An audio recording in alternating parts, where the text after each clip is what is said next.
करने आई हूं कि डरिएगा नहीं, एक कदम पीछे मत हटिएगा। मैं जब से सिराथू में आई हूं आप लोगों ने हाथों हाथ लिया है मुझे, और अब मेरा फर्ज बनता है कि अगर आपके ऊपर कोई एक लाठी चलाएगा तो वो लाठी अपने ऊपर लेकर के मैं आपकी सुरक्षा की गारंटी देने आई हूं। मैं आप लोगों से कहने आई हूं कि सब देख लीजिए, ये देख लेने की धमकी दे रहे हैं ना, सब देख लीजिए, इनका पैजामा देख लीजिए, इनका चप्पल देख लीजिए, इनका घर देख लीजिए, इनकी गली देख लीजिए, यहां तक इनकी खोपड़ी के बाल भी देख लीजिए। मैं आपसे कहने आई हूं कि अगर आप लोगों ने 27 फरवरी को लोकतंत्र के उस उत्सव में वोटों की आंधी चला दी तो इनके ये सर के बाल भी उड़ जाएंगे, और 10 मार्च के बाद ये आपको क्या देखेंगे, खुद किसी को मुंह दिखाने लायक नहीं रह जाएंगे। आप लोगों से रजा लेते हुए, आप लोगों से विदा लेते हुए एक बार ये जरूर कहूंगी कि डरना बिल्कुल नहीं है। मुट्ठी बांध के संकल्प के साथ पोलिंग बूथ पर पहुंच करके साइकिल के चुनाव निशान के आगे बटन दबाने का काम कर दीजिएगा, क्योंकि इस बार लड़ाई आरक्षण को बचाने की है, इस बार लड़ाई नौजवानों के हाथ में रोजगार देने की है, इस बार लड़ाई छुट्टा सांड को खूंटे से बांधकर किसानों के खेतों में फसल लहलहाने की है, इस बार बात महिला सुरक्षा की है, इस बार बात बच्चों की शिक्षा की है, और सबसे ऊपर बात अपने संविधान को बचाने की है। वो संविधान जो बाबा साहब भीमराव अंबेडकर ने हमको दिया था और जिस संविधान से हमको वोट की एक ताकत मिली है। अगर ये संविधान चला गया तो हम सब दोबारा गुलाम बन जाएंगे। फर्क सिर्फ इतना है कि पहले गुलाम ईस्ट इंडिया कंपनी के थे, और अगर आज चूके तो गुलाम रिलायंस के, अडानी और अंबानी के बन जाएंगे। मैं आप लोगों से वादा करती हूं कि इनकी दहशतगर्दी और इनके लोगों को इनके साथ सरहद के बाहर तो छोड़ के आऊंगी, लेकिन इनके बुलडोजर को अपने कब्जे में लेकर के वो तमाम निर्माण ध्वस्त करूंगी और वो जमीनें आपको वापस दूंगी जो इन्होंने अपने बल के दम पर आप लोगों से हथियाने का काम किया है। मैं आप लोगों से विदा लेती हूं, आप लोगों से आग्रह करती हूं कि एक बार पुनः करतल ध्वनि से मेरे इष्ट मेहमानों का स्वागत कर दीजिए जो हमारा उत्साह वर्धन करने आए हैं। आप सभी को मेरा आभार। जय संविधान, जय कमेरावाद, जय समाजवाद। बहुत बहुत धन्यवाद। हमारी होने वाली विधायक पल्लवी पटेल जी का ओजस्वी भाषण आप सबने सुना। मैं डॉक्टर मान सिंह यादव से क्षमा मांगते हुए हमारी आदरणीय, हमारी माननीय सांसद जया बच्चन जी से निवेदन करती हूँ आए और जो भीड़ आपको सुनने के लिए आतुर है उसको संबोधित करें। बहुत बहुत धन्यवाद मैम।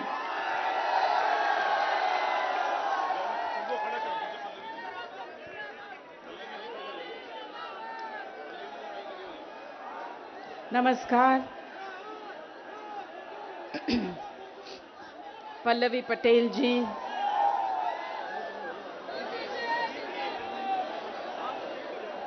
इस प्रदेश की छोटी बहू डिंपल यादव जी, मैं अपने आप को बड़ी बहू मानती हूं, क्योंकि जब अमिताभ जी यहां से इलेक्शन लड़ रहे थे तब मैंने कहा था मैं आपकी बहू हूं, पहली बार आई हूं, मुंह दिखाई में मुझे वोट दीजिए, मेरे पति को वोट दीजिए। उसके बाद यहां ज्यादा आना नहीं हुआ। आज फिर पल्लवी जी के लिए आई हूं। ये कहती हूं बड़ी बहू का लाज रख लीजिए, अपने भैया का भी लाज रख लीजिए। गंगा किनारे छोरा जो है उसका लाज तो आपको रखना होगा। मैं पल्लवी जी आपको एक चीज बताना चाहती हूं कि अभी जब आ रहे थे हम तो मैंने देखा कि समाजवादी पार्टी के बच्चे झंडे लेकर, टोपी पहनकर पैदल या मोटर बाइक पे या साइकिल में यहां आ रहे थे और मैंने देखा कुछ कमल वाले झंडे जा रहे थे। ये आने वाले दिनों का संदेश है। वो जाएंगे और आप आएंगी, हम सब आएंगे।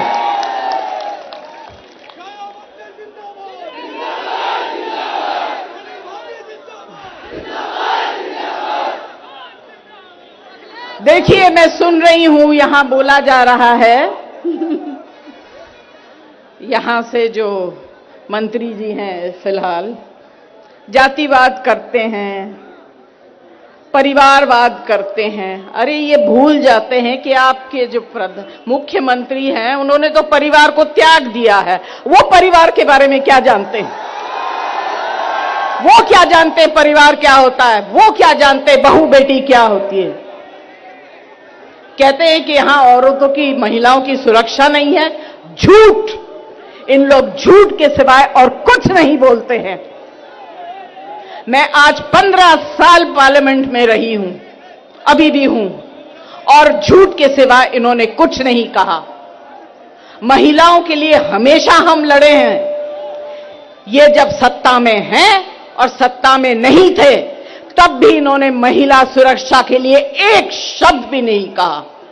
आज महिलाओं के लिए ये बातें करते हैं, कहते हैं उत्तर प्रदेश में महिलाओं की सुरक्षा नहीं है। इन लोग झूठ, ढोंगी लोग हैं।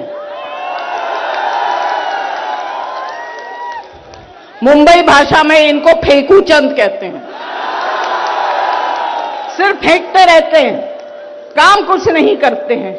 और पल्लवी जी, मैं आपको बताऊं, जैसे आपने कहा कि देखेंगे, देखते रहेंगे, इनका काम ही है। पिछले 5 साल से सिर्फ देख ही रहे हैं, काम कुछ नहीं किया।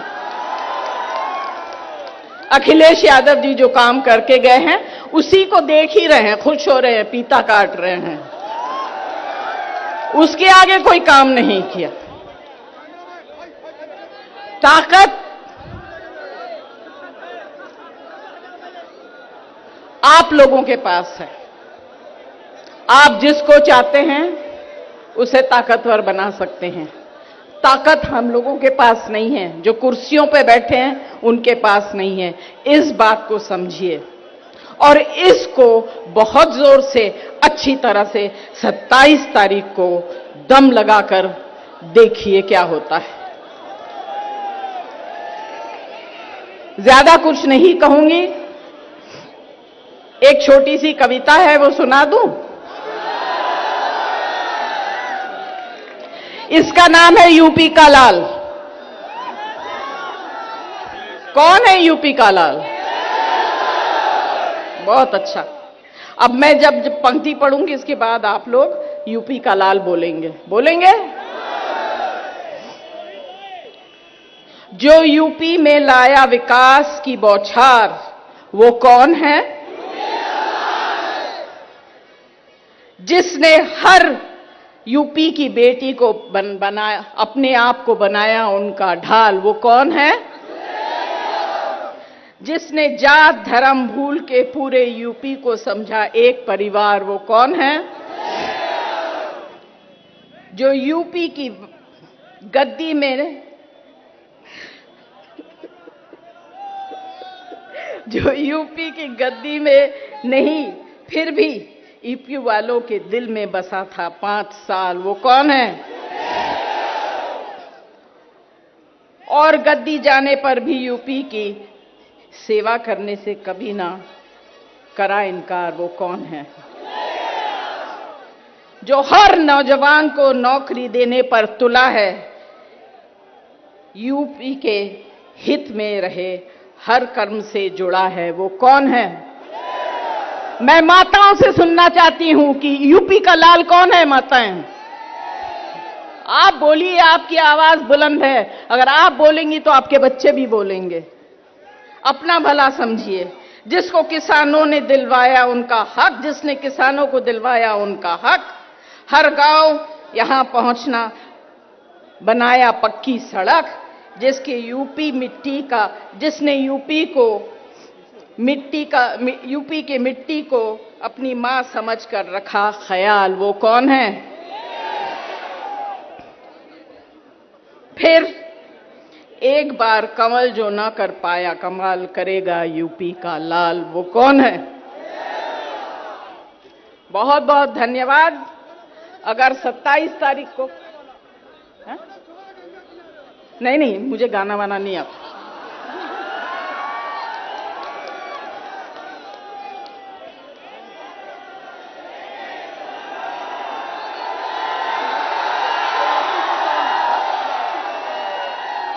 भैया ये गाना तो मुझे नहीं आता है, ये तो यूपी के छोरों को ही आता है। मैं पैदा हुई मध्य प्रदेश में, बंगाली परिवार में। मेरी शादी उत्तर प्रदेश में हुई। ये मेरा ससुराल है।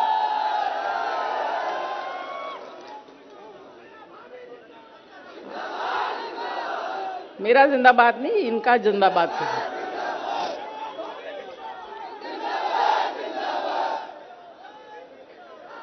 हमारे यहाँ मेरी बेटी की शादी पंजाबी से हुई। मेरी बेटी की शादी पंजाबी से हुई, मेरे बेटे की सारी शादी साउथ इंडियन से हुई। तो हमारे परिवार में कभी जात पात, देश प्रदेश कुछ नहीं है। मगर जैसा आप लोग जानते हैं, गंगा किनारे छोरा जो है वो हमेशा गंगा का ही रहेगा, वो मुंबई के समुद्र का नहीं हो सकता। आप लोगों को बहुत बहुत धन्यवाद। अभी गंगा किनारे की छोरी को जिताइए बहुमत से। आप लोगों को बहुत बहुत धन्यवाद। आप जीत गई, फिर से बुलाइए, फिर हम आ जाएंगे, फिर गाने की कोशिश करेंगे।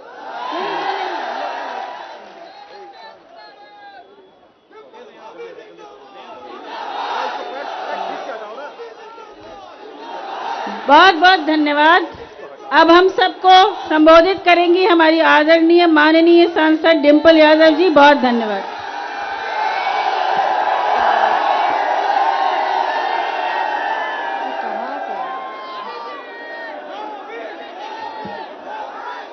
मंच पर आसीन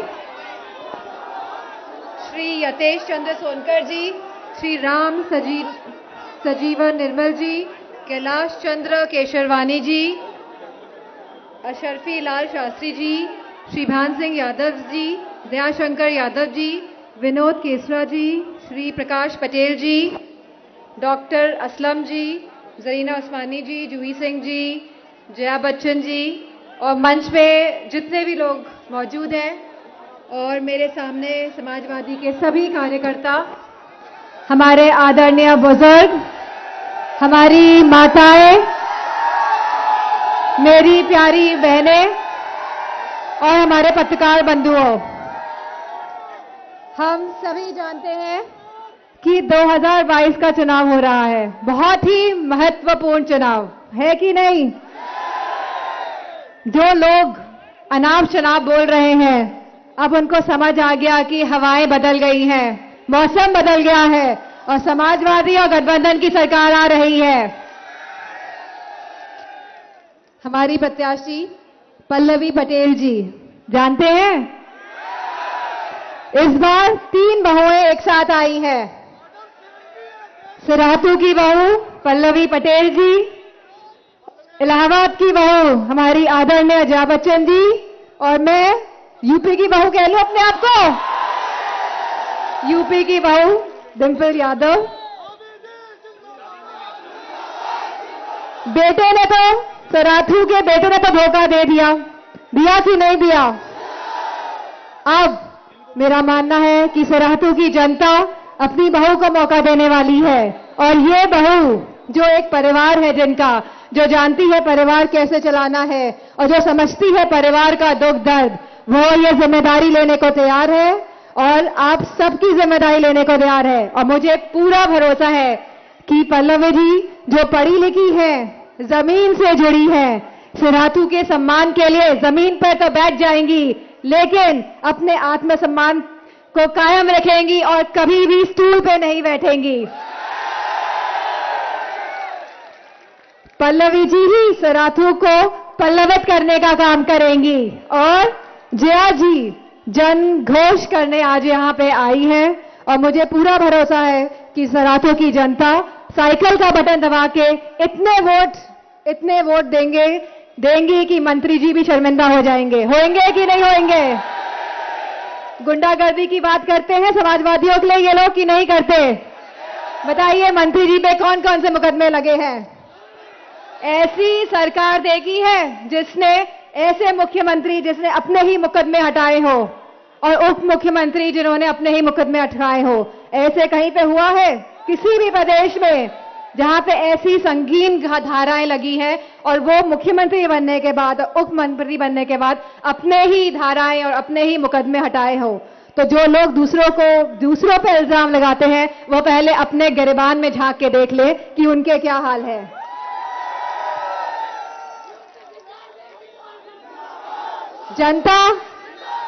जनता, नौजवान, माताएं, बहनें ऐसी सरकार बनाने जा रहे हैं जो नौकरियां देने वाली है हमारे युवाओं को, जो महिला सुरक्षा पे काम करेंगी। जो गलत फहमी ये लोग फैला रहे हैं महिला सुरक्षा के नाम पे, मैं याद दिलाना चाहती हूं कि 2000 के जो आंकड़े थे एनसीआरबी के, उसमें महिलाओं के साथ जघन्य अपराध कम हुए थे और इन 5 सालों में जो आंकड़े आए हैं वह आंकड़े बहुत ही दर्दनाक हैं। हम जानते हैं कैसी कैसी घटनाएं आज महिलाओं के संग हो रही है और बगैर इसके कि इन महिलाओं का साथ दिया जाए उनके परिवार वालों को प्रताड़ित किया जाता है। क्या हाथरस की जनता घटना भूल जाएगी? क्या हम लोग, क्या जनता हाथरस की बेटी को भूल जाएगी? हम जानते नहीं है कैसे उसको जला दिया गया था रात को और उसको उस अंतिम संस्कार जो एक हिंदू का धर्म है, एक अधिकार है, उसको भी वो नहीं करने दिया था और उनके परिवार वाले को जो प्रताड़ना दी गई थी जनता ने सब देखा है। और वही उन्नाव की बेटी के साथ जो हुआ था वो भी जनता नहीं भूलेगी। उसके पिताजी को पुलिस वालों ने जेल में डाल के मार के उसको मार डाला, इतना पीटा कि वह बच नहीं पाए। तो मैं समझती हूँ जनता तैयार है ऐसी सरकार हटाने के लिए जो जुल्म करती है, जो सितम करती है, जो जातिवाद फैलाती है। क्या आप सब लोग तैयार हैं? ये जो चुनाव होने जा रहा है ये खाली पल्लवी जी का ही चुनाव नहीं है, ये मेरा भी चुनाव है। आप क्या हमारा सम्मान रखेंगे कि नहीं रखेंगे? दयाशंकर जी बताइए। चलिए, आप सबकी जिम्मेदारी है कि पल्लवी पटेल जी को इतने वोटों से जिताना है कि यहां के मंत्री जी भी शर्मिंदा हो जाएं। ये ऐसे करने से नहीं चलेगा, मैं देखूंगी। सराथू, ये मेरा पहला प्रचार है और मैं आप लोगों से आप वादा करेंगे, वचन दे रहे हैं कि मैं जिता के भेजेंगे।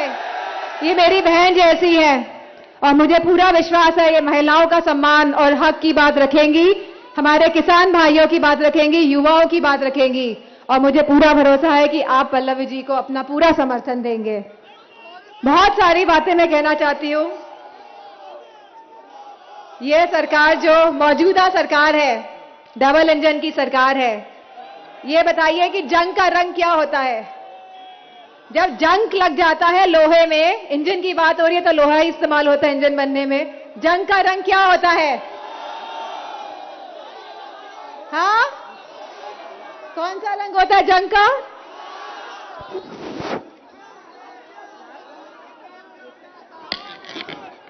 मुझे लगता है जिस रंग के हमारे मौजूदा मुख्यमंत्री कपड़े पहनते हैं उसी रंग का होता है। तो ऐसे जंग वाले इंजन को हटाने का समय आ गया है और यूपी को वापस पटरी पे लाने का समय आ गया है। और मुझे पूरा, और ये चुनाव कोई हमारा चुनाव नहीं रह गया है, ये चुनाव तो जनता लड़ रही है। जनता तैयार है ऐसे जंग वाले इंजन को हटाने के लिए और ऐसे इंजन को लाने के लिए जो उत्तर प्रदेश को एक संपन्न प्रदेश बनाएंगे, जो उत्तर प्रदेश को आगे ले जाने की बात करेंगे, जो हमारे किसान भाइयों की बात करेंगे। आपने देखा कैसे हमारे किसान भाइयों ने 700 किसान भाइयों की जान गई कि नहीं गई? इन लोगों को कोई पश्चाताप नहीं है कोई पश्चाताप नहीं है। इन लोगों के दिलों में रहम नहीं है, इन लोगों के दिलों में भावनाएं नहीं है। ये खाली लोगों की भावनाओं से खेलते हैं वोट पाने के लिए और बाद में सब भूल जाते हैं। भूल जाते हैं कि नहीं भूल जाते? हमारी युवाओं को कितनी नौकरियां मिली? हमारा किसान के अगर 2 बेटे और 1 बेटी होती है, एक बेटा किसानी करता है, एक बेटा फौज में जाता है कि नहीं जाता है? फौज की नौकरियां निकाल पाए कि नहीं निकाल पाए ये लोग? और आने वाले समय में अगर ये निकालेंगे भी तो ये संविदा में रखना चाहते हैं हमारे नौजवानों को। और जो एक बेटा तो फौज में जा नहीं सकता और दूसरे बेटों को रात भर जग के खेती करनी पड़ रही है कि नहीं करनी पड़ रही है? अपने खेतों की चौकीदार बना दिया कि नहीं बना दिया अपने खेतों का? और बेटी को कहां से पढ़ाएगा किसान अपनी, बताइए? आमदनी दुगने करने की बात हुई कि नहीं हुई थी? महंगाई इतनी बढ़ा दी कि आमदनी तो आधी ही रह गई। अब बताइए कहां जाए युवा, कहां जाए किसान, और महिलाएं भी कहां जाएं? मैं समाजवादी पार्टी की कथनी और करनी में कोई फर्क नहीं होता है, तो मैं आज ये आप सबको विश्वास दिला के जा रही हूं कि जब समाजवादी पार्टी की सरकार आएगी तो जैसे हमारे घोषणा पत्र में कहा गया है, खासकर महिलाओं के लिए 33% का आरक्षण दिया जाएगा सभी सरकारी नौकरियों में।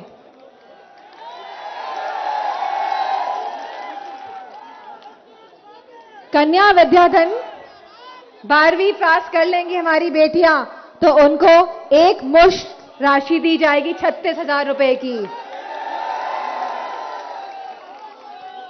इसी के साथ बीपीएल परिवार की महिलाएं जो प्रसव के समय 15,000 रुपए की राशि दी जाएगी ऐसी महिलाओं को, और हमारी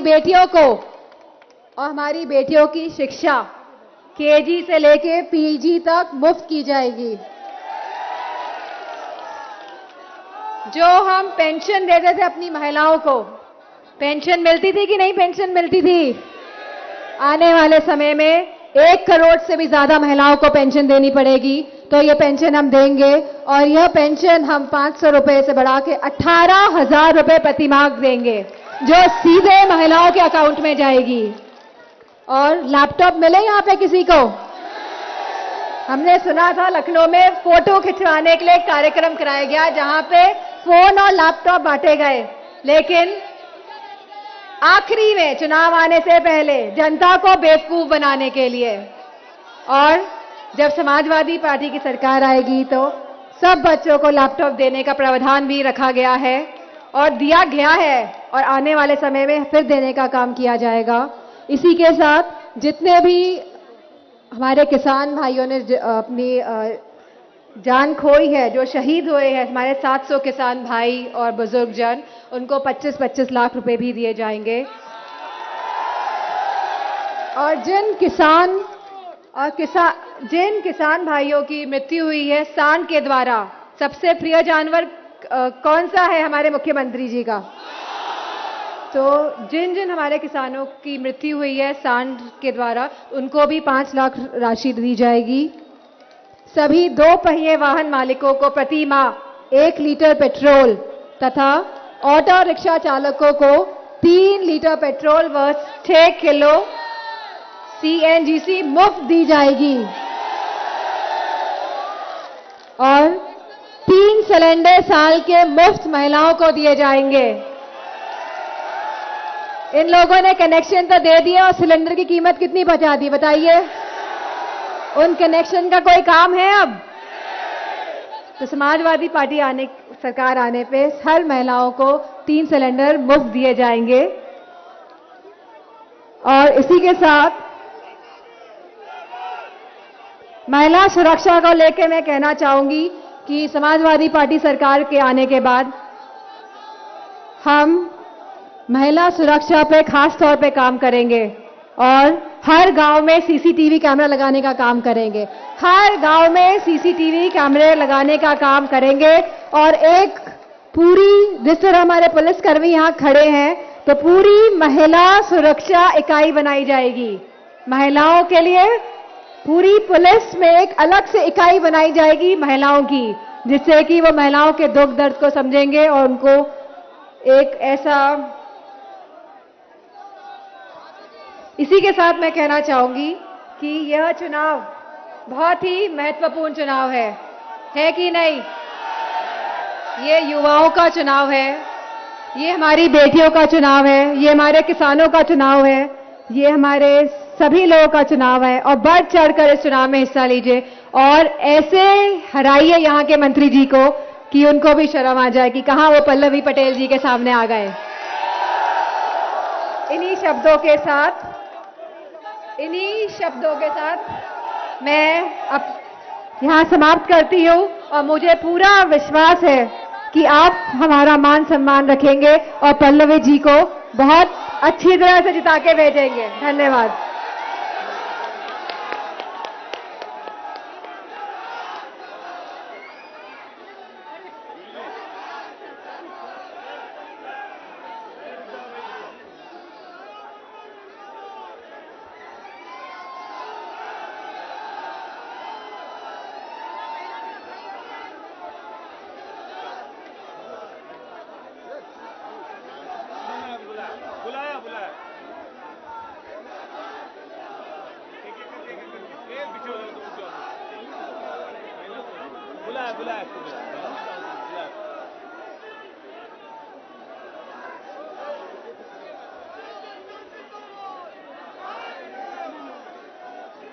सुनो जलीना जी, आप तो इधर आ जाओ ना, इनको कहाँ ये बीच में? आप तो लखनऊ के, आप इधर आ जाओ ना, लोकल के लोगों को रहने दो।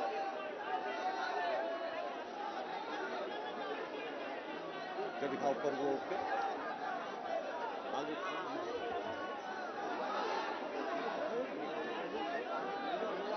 चले आने इसको।